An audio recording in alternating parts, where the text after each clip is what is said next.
Hi and welcome to Healthy Life Hacks. I'm Jennifer Jefferies, the present-day wise woman, a realistic naturopath coming to you from the surfing beaches of Australia. This podcast is for those of you who are wanting to really rock your life and health and live from a place of prevention. Let's get into today's episode. Imagine waking up one morning and going, this is it. This is it. It's a moment that you've dreamed of for more than 20 years.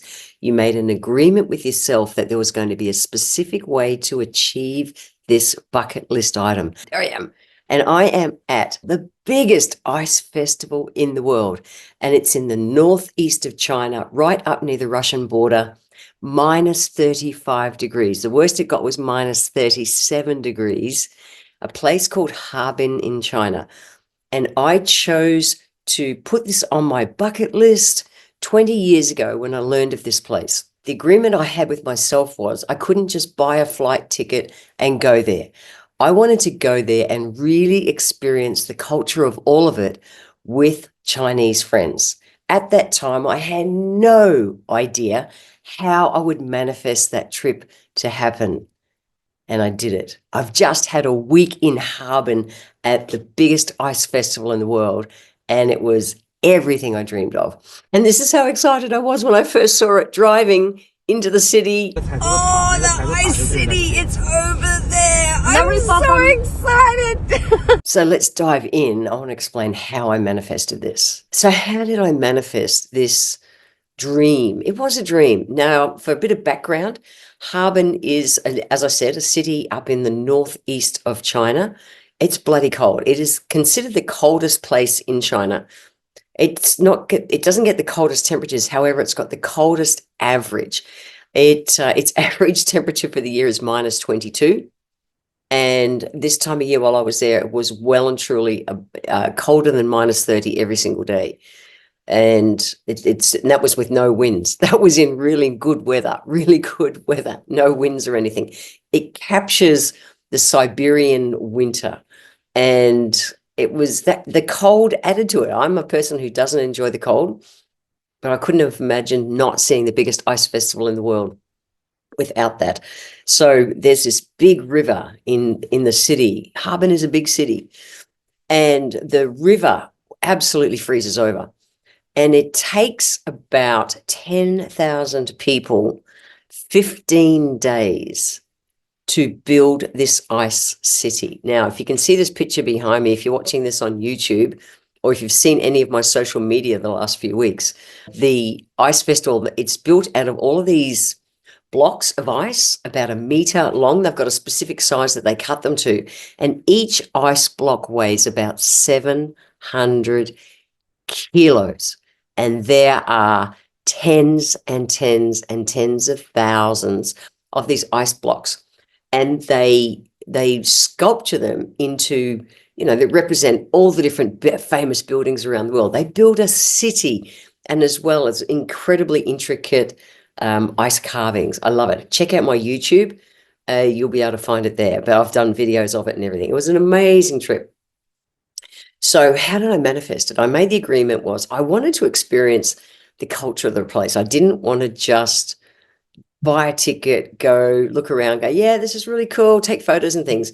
I wanted to feel, which is what I do with all of my life. I like to spend my time with the locals in that area. I don't just do the touristy stuff. This is a touristy thing. However, seeing it through the eyes of a local makes a big difference.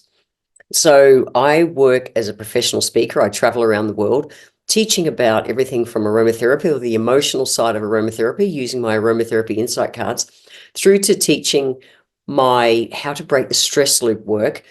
And that very much comes from my new book called Fuck the Stress, which translated into Chinese translates as TMD. So I'll backtrack 20 years, found out about this place and went, I want to go to Harbin. I want to go to Harbin, but I want to go there with locals. This is one of those kind of places I don't want to just buy a ticket to. I want to go there and experience it, the guts of it. It was so good. And so I didn't wonder how. I literally put it out there. It was on my list. It was the kind of place that just I would, when our RAS is turned down on our reticular activating system, we start seeing little things like, oh, wow, things would pop up, whether in the news or on socials, or socials weren't around 20 years ago, by the way. But it would start to come onto my radar. I was like, yep, I'm going to Harbin. I will do the biggest ice festival in the world.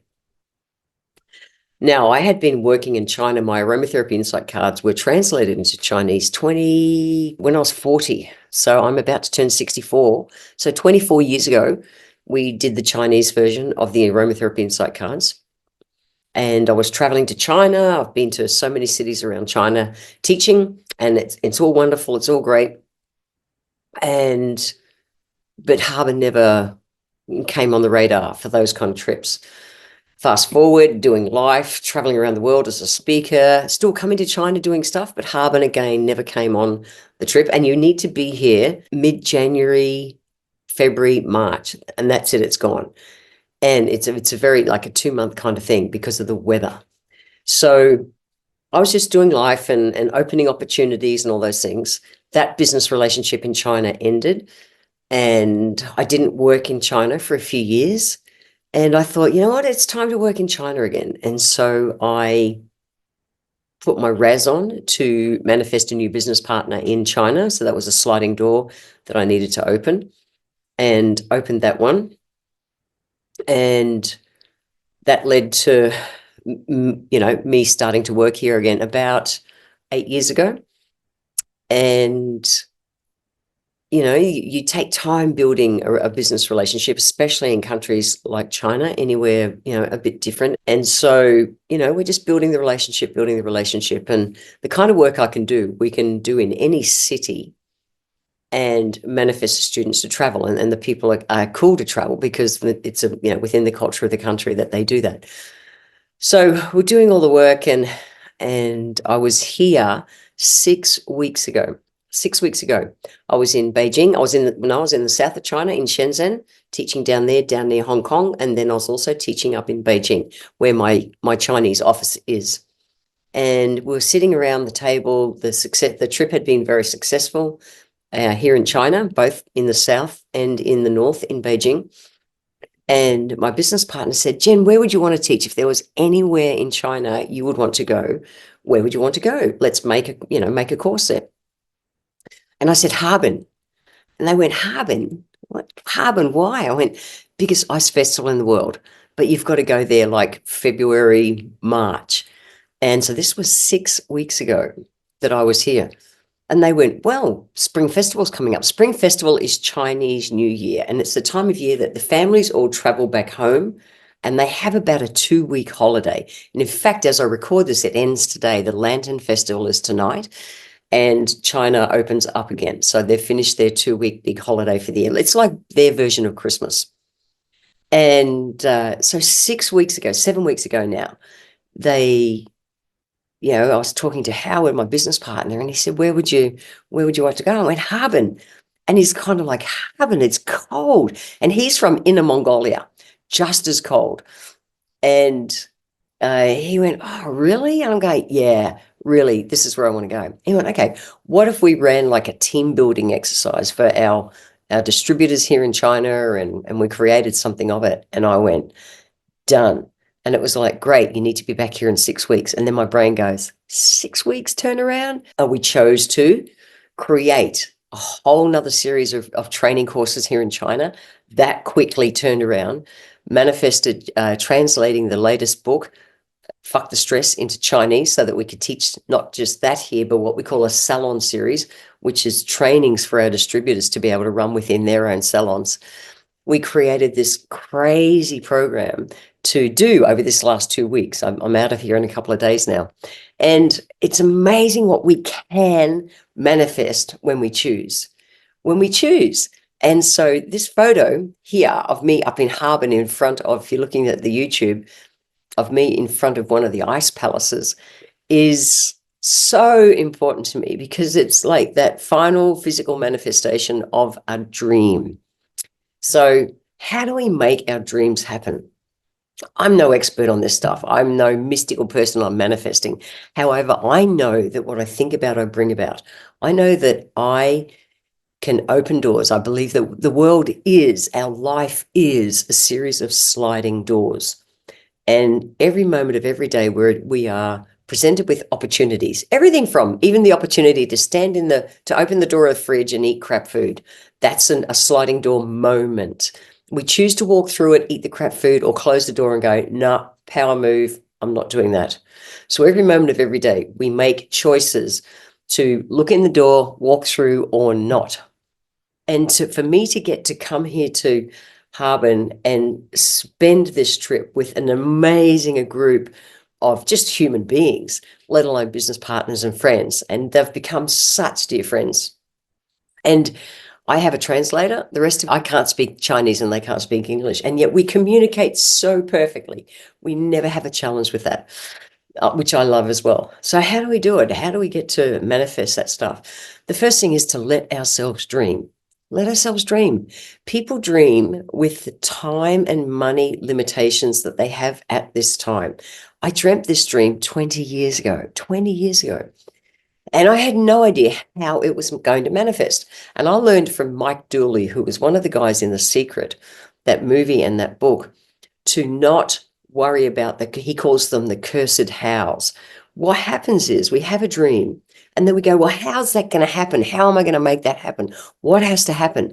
Instead of just going, I'm going to Harbin, and I'm not just going to Harbin in China. I'm going to experience the ice festival with seriously cool Chinese people who are my friends. And I've been building the relationships with these people over the last 8 years. And we've got such fun friendships. I love it. I love I love every element of it. They're cool people. And I never worried about the how. I let myself dream like we did when we were kids. When I was a kid, I wanted to be an astronaut. Now I have not gone into space yet.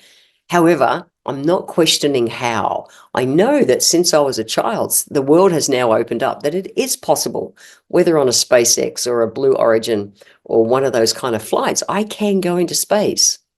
Now, I haven't worked out the way I'm going to do it yet. However, it's now becoming possible. So I never question the how. That's what stops us from living into our dreams. That's what I've found anyway. So for me, the first step is to let myself dream. The second step is to not question the hows. The third step I would say is to look at every door. I've learned that I never know what meeting one person is going to do and open for me in the future. And so I look at everything with almost childlike kind of wonder. Wow, where can this go? What can this do? And not with any hooks or expectations. It's just being there with it. And I know that everything is possible. And I know that what I think about, I bring about. And so if I keep thinking to myself, I'll never get to Harbin in China. I don't know how that can happen. Well, that's what I'll keep manifesting. Versus having a solid belief within me that I will go to the ice festival, the largest ice festival in the world. I rode the largest ice slide in the world, 521 meters long, minus 35 degrees. I queued up standing for more than an hour in the line. It's like a lottery that they run every hour. 1,300 people get to run it. The 1,300 tickets sell out in under 30 seconds. And we did it. We manifested. We got a ticket. We got to ride the longest slide in the world. And in fact, if you are watching this on YouTube, I'll slip the clip of it in here now. If you're listening, listen to me, Yahoo, being just damn excited. Have you ever wondered how your life could have been different if you'd had access to this type of content at a younger age? Look, this is why I need your help. I'm working to build the #1 platform that gives real and easy to integrate healthy life hacks and mindset to help you get well and stay well. This show only grows by word of mouth and new subscribers. It would mean the world to me if you could click the subscribe button right now, leave a 5-star written review, or drop a comment below. Share this episode with a friend and I would be forever grateful. Now, let's get back to this week's episode. Are you ready? Yes!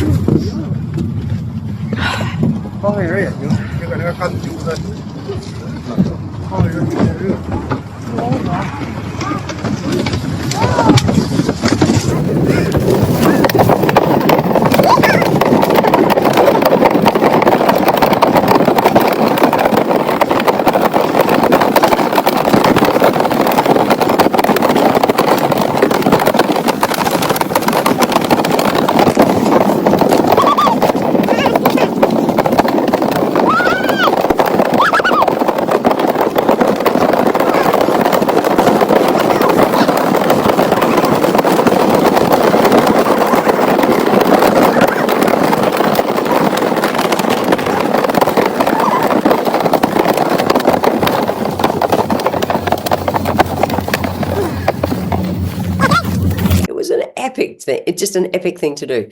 So if I can share one thing with you, it's to let yourself dream, and let yourself dream with infinite possibilities, absolutely infinite, because I know that it's all possible.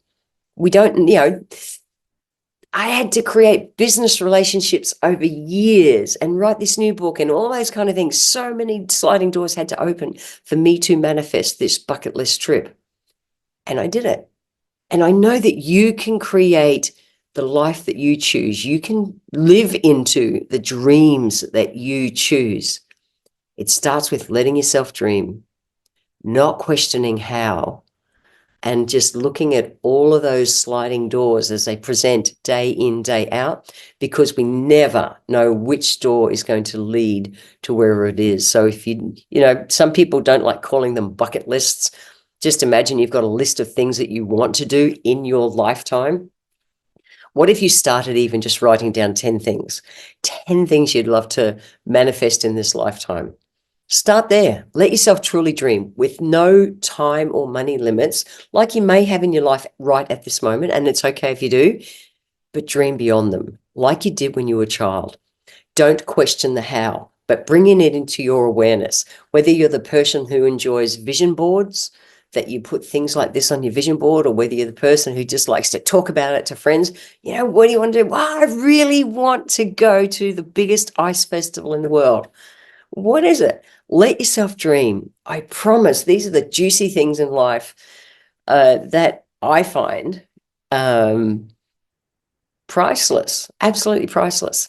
And so it's not even that I went, it was the whole journey over the last 20 years of holding that dream and knowing that in the future it would come true.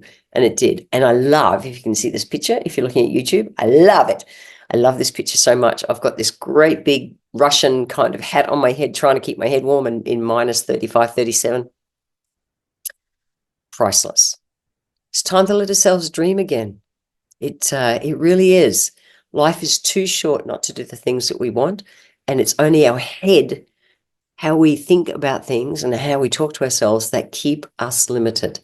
Life is absolutely spectacular, and we can manifest anything we choose if we let ourselves dream first. See ya. I want to thank you for being here today. If you enjoyed my podcast, please let me know by leaving a review on Apple Podcast. Every month, I draw one lucky person who leaves a review, have a free 1-hour consultation with me.